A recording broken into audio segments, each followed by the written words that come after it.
Olá, pessoal, tudo bem? Hoje a nossa aula vai ser sobre aminoácidos, proteínas e enzimas. Espero que vocês gostem. Qualquer dúvida é só deixar nos comentários, tá bom?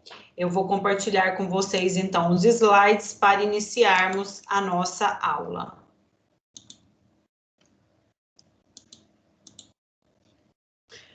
Bom, então, as proteínas, elas derivam, né, da palavra protos, que vem do grego a primeira, a mais importante. Então, tem alguns pesquisadores que consideram as proteínas como a biomolécula mais importante. Elas também são consideradas como instrumentos moleculares por meio dos quais a informação genética é expressa. Então, o DNA, ele contém a informação genética de forma estática, parada. E as proteínas vão ser produzidas pelo processo de tradução, para poder, então, expressar essas informações genéticas que estão contidas no material genético. As proteínas são as moléculas mais diversificadas quanto à forma e à função, e elas são formadas por um conjunto de aminoácidos ligados covalentemente. Como funções, as proteínas, então, podem compor as estruturas de sustentação, é o caso do colágeno. Elas podem exercer transporte de moléculas, é o caso da hemoglobina, que vai transportar substâncias, né, gases como o oxigênio e o gás carbônico. Existem proteínas que têm mecanismo de defesa do organismo, como as imunoglobulinas. Existem proteínas com ação hormonal, como a insulina, e que fazem mecanismos contráteis, como a quitina e miosina. Então, como vocês podem ver, né, as proteínas, elas exercem diversas funções no nosso organismo. Como eu já adiantei para vocês, as proteínas, elas são formadas por aminoácidos, pela ligação entre esses aminoácidos, que recebe o nome de ligação peptídica.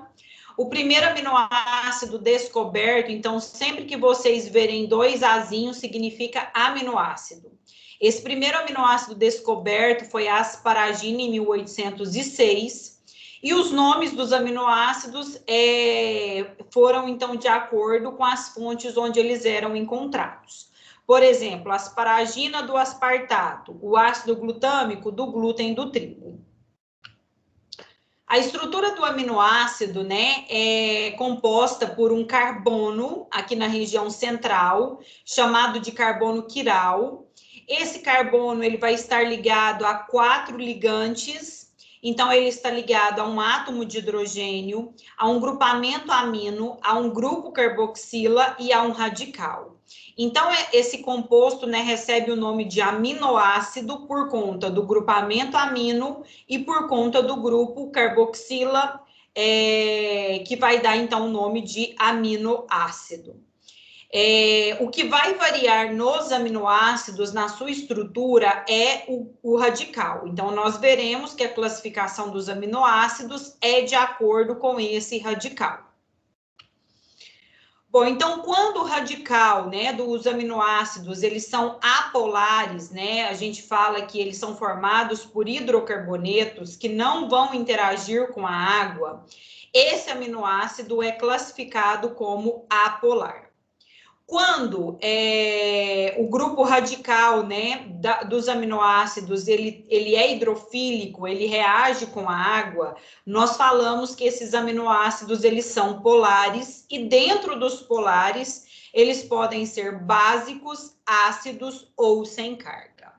Então, aqui, quando o radical, né, no caso aqui são opções de radicais para esse aminoácido. Quando esse radical ele é formado por hidrocarboneto, ou seja, carbono e hidrogênio, como é o caso da leucina, nós falamos que esse aminoácido ele é apolar, porque o radical é hidrofóbico. Quando o radical é formado por outros elementos químicos que não são somente carbono e hidrogênio, nós falamos que esse aminoácido ele é polar. Se esse radical tem carga negativa, esse aminoácido é polar ácido. Se ele não tem carga, ele é polar sem carga. E se ele tiver carga positiva, ele é polar básico. Então, nessa imagem aqui, eu vou dar o exemplo para vocês da leucina, que é esse aminoácido apolar. Então, o radical dele é formado só por hidrocarbonetos, carbono e hidrogênio. Quando eu pego o exemplo por exemplo, aqui da asparagina, né? Ou da serina, você percebe que o radical tem o oxigênio ali, então não é só carbono e hidrogênio. Então, nesse caso, vai ser polar. Se não tem carga, é polar sem carga. Quando tem carga negativa, é polar ácido, que é o caso do aspartato, e quando tem carga positiva, é polar básico, que é o caso da lisina. Então, existem 20 aminoácidos, 12 são classificados como naturais, né, ou não essenciais, e 8 são classificados como essenciais, que são aqueles que não são produzidos pelo nosso organismo. Então, nesse caso, nós precisamos ingerir esse aminoácido na nossa alimentação. Dentre esses 8, né, estão, por exemplo, a isoleucina, a leucina, lisina, metionina, treonina, fenilalanina, triptofano e valina. E esses aminoácidos, né, podem ser obtidos através de uma gama ampla dos alimentos, como legumes, carnes, laticínios, feijão, arroz, tá bom? Como eu falei anteriormente para vocês, as proteínas elas são formadas pela ligação entre os aminoácidos. Essa ligação entre os aminoácidos recebe o nome de ligação peptídica e acontece entre o hidrogênio de um grupamento amina ou de um grupamento amino de um aminoácido com a hidroxila do grupamento carboxila de outro aminoácido. Com isso, tem a liberação de uma molécula de água nessa reação, nessa ligação peptídica. Quando existem 2 aminoácidos ligados, recebe o nome de dipeptídeo, 3 aminoácidos de tripeptídeo, até 30 aminoácidos de peptídeos ou oligopeptídeos e acima de 30 aminoácidos de polipeptídeo. Essa nomenclatura, gente, é de acordo com a literatura que eu segui, que são a Anita Marzocco e o Leninger. Talvez vocês vão ouvir outras denominações de acordo com outras literaturas. Bom, então, após a ligação peptídica, fica, então, o resíduo aminoterminal, que é do lado que tem o grupamento amino, e carboxiterminal, que é onde tem o grupamento carboxila. Os peptídeos, né, podem ser encontrados na natureza e podem atuar como hormônios ou como antibióticos. E tem aqueles peptídeos sintetizados na indústria, como o aspartame, que vem do aspartato e da fenilalanina, que serve como adoçante artificial. As proteínas, elas podem ser classificadas em proteínas simples, de acordo com a sua composição, que é quando elas têm apenas aminoácidos, ou proteínas conjugadas, que é quando elas têm outro componente que não só os aminoácidos. Por exemplo, as lipoproteínas, que têm proteínas associadas a lipídios, glicoproteínas, que têm proteínas associadas a carboidratos, e metaloproteínas, que têm proteínas associadas a metais. Em relação à estrutura, né, essas proteínas também recebem uma classificação específica. Então, elas podem receber o nome de proteínas, né, primária, secundária, terciária e quaternária, de acordo com a estrutura tridimensional delas, que é determinada pela sequência de aminoácidos. E a função da proteína depende depende da sua estrutura. Então, quando essa estrutura da proteína ela é alterada, que eu vou falar daqui a pouco para vocês, a função dessa proteína também pode ser alterada. Então, a proteína primária, né, aquela que tem uma estrutura primária, consiste na sequência de aminoácidos ao longo da cadeia polipeptídica. Essa estrutura é determinada geneticamente e ela é escrita da direção aminoterminal para carboxiterminal. A estrutura secundária é quando, então, são estruturas regulares, tridimensionais, formadas por segmentos da cadeia polipeptídica, e ela pode estar no formato de alfa-hélice, que é esse formato helicoidal, ou folha beta pregueada, que é esse formato amarelado em zigue-zague. A estrutura terciária é o dobramento final da cadeia polipeptídica por interação entre regiões com a estrutura regular, alfa-hélice ou folha beta pregueada. É um arranjo, né, espacial de aminoácidos distantes entre si na sequência polipeptídica.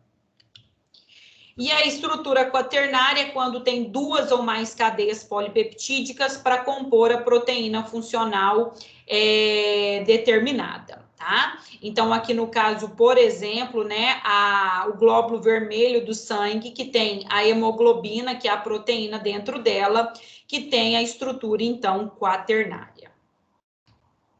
Aqui é um esquema para mostrar para vocês, então, a estrutura primária, a estrutura secundária em alfa-hélice, a estrutura terciária, quando tem esse dobramento da alfa-hélice, e a estrutura quaternária, quando tem duas ou mais cadeias polipeptídicas unidas. Existem as proteínas fibrosas, né, que geralmente elas são insolúveis, elas vão ter papel estrutural nos sistemas biológicos, vai exercer a função de suporte, formas e proteção externa aos vertebrados. Existem também as proteínas globulares, que apresentam uma ou mais cadeias polipeptídicas organizadas em forma esférica, incluem as enzimas, que são proteínas, né? As proteínas transportadoras, motoras, regulatórias, e as imunoglobulinas, que são as proteínas de defesa. As proteínas fibrosas, elas têm propriedade de oferecer resistência ou flexibilidade às estruturas. É o caso da alfa-queratina, que tem uma conformação de alfa-hélice, que vai dar o formato do cabelo anelado. O colágeno, que vai dar resistência mecânica, está presente nos tecidos conjuntivos, como tendões, cartilagens, ossos e óleos. Como eu disse, a função da proteína ela está associada à sua estrutura. Quando essa estrutura proteica ela é alterada, ela é deformada, nós falamos que ocorreu uma desnaturação proteica. Então, essa desnaturação nada mais é do que alterações físicas e químicas que vão afetar a estrutura espacial das proteínas, levando à perda da sua função. Então, essa proteína desnaturada, ela teve a sua forma perdida, a sua forma alterada e, consequentemente, terá a sua função também. Como fatores que podem levar a essa desnaturação, tem o aumento da temperatura, a alteração do pH, adição de detergentes na solução e adição de solventes orgânicos polares. Essa desnaturação, ela pode ser reversível, quando então eu consigo retirar essas condições desnaturantes e a proteína volta a ter a forma que ela tinha e, consequentemente, a sua função. Mas existe também uma desnaturação que ela é irreversível, que é o caso da albumina do ovo, quando esse ovo, então, é submetido a altas temperaturas. Então, essa desnaturação, ela é irreversível. Mesmo que essa condição desnaturante seja retirada, essa proteína não volta a ter a forma que ela tinha e nem ter a mesma função. Quando, então, a desnaturação ela é reversível e retiradas as condições desnaturantes, a proteína volta a ter a sua forma, nós falamos que houve uma renaturação proteica, tá? Então, por exemplo, as chaperonas que estabilizam as proteínas em condições desfavoráveis. As proteínas, elas podem sofrer um processo de mutação, que é quando um aminoácido é substituído por outro dentro daquela proteína e, consequentemente, essa função proteica ela é comprometida. Então, por exemplo, a hemoglobina, que é a proteína que está dentro da hemácia, ela dá uma conformação esférica naquela hemácia. E essa hemoglobina contém o aminoácido glutamato.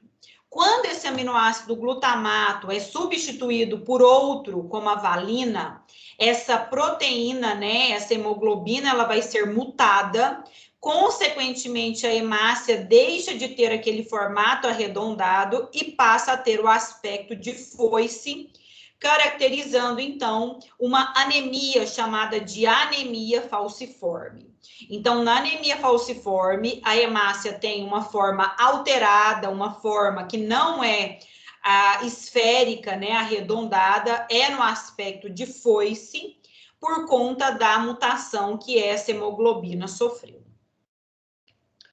As enzimas, então, elas são proteínas fundamentais para qualquer processo biológico, são proteínas especializadas na catálise das reações biológicas, então elas catalisam essas diversas reações em que os nutrientes são degradados.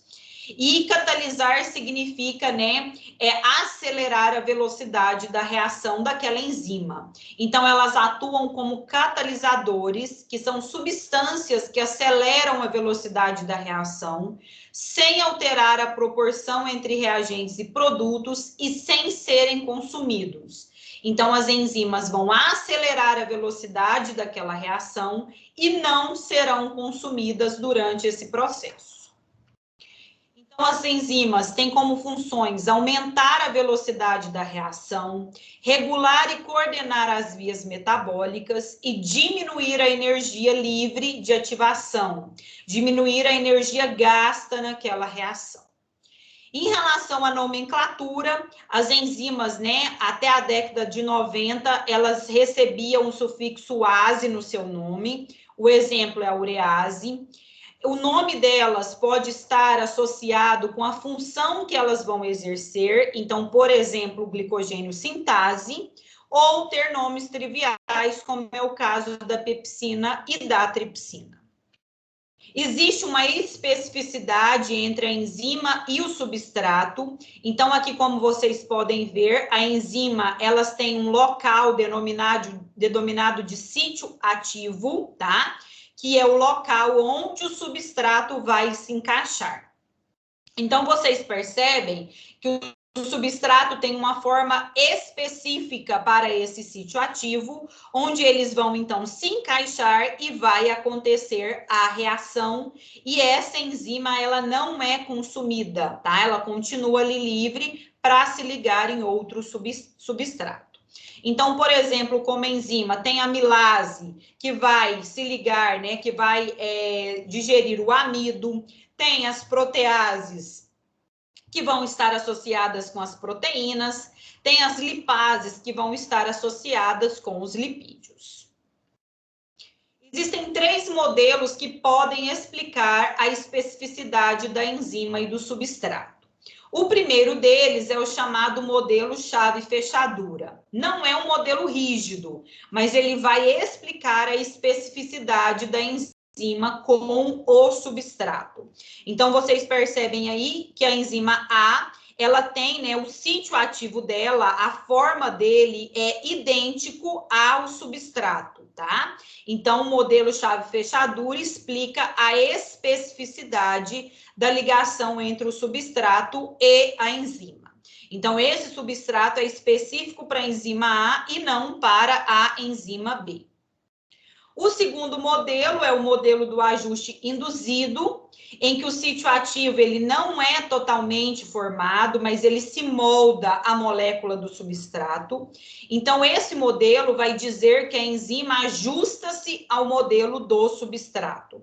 Então, aqui esse substrato vai encaixar no sítio ativo e essa enzima vai se ajustar ao modelo do substrato.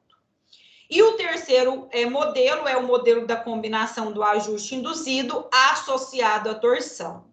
Então, quando esse substrato ele se liga ao sítio ativo, ele é submetido a uma torção, a uma pressão para se encaixar nesse local. As enzimas, elas podem ter fatores que podem interferir na sua atividade. É o caso, por exemplo, do pH. Então, para cada enzima tem um valor ideal de um pH em que a sua atividade ela é máxima.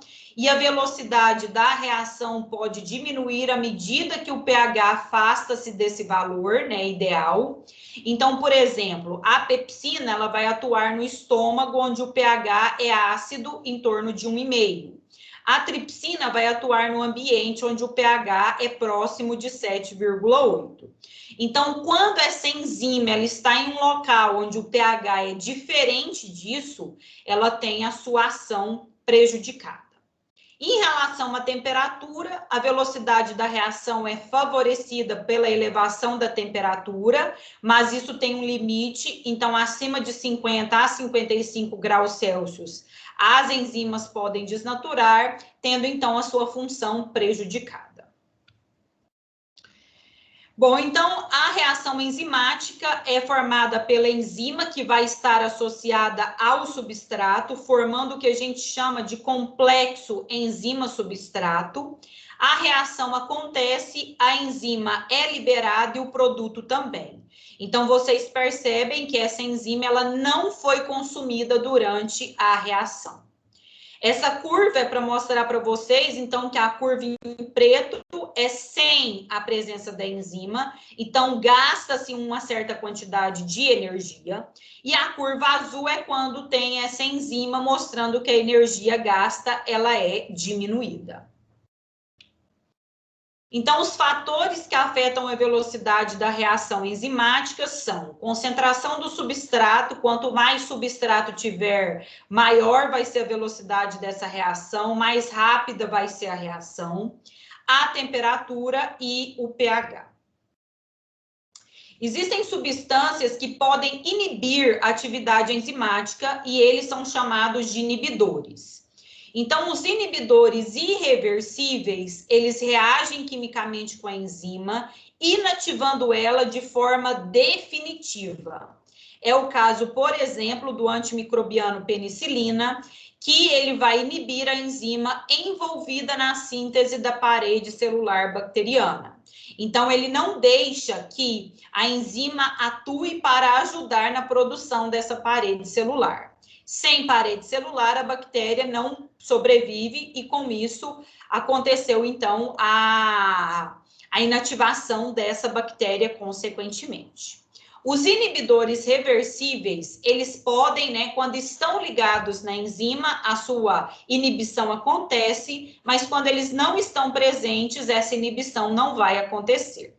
No caso dos reversíveis, existem os inibidores reversíveis competitivos.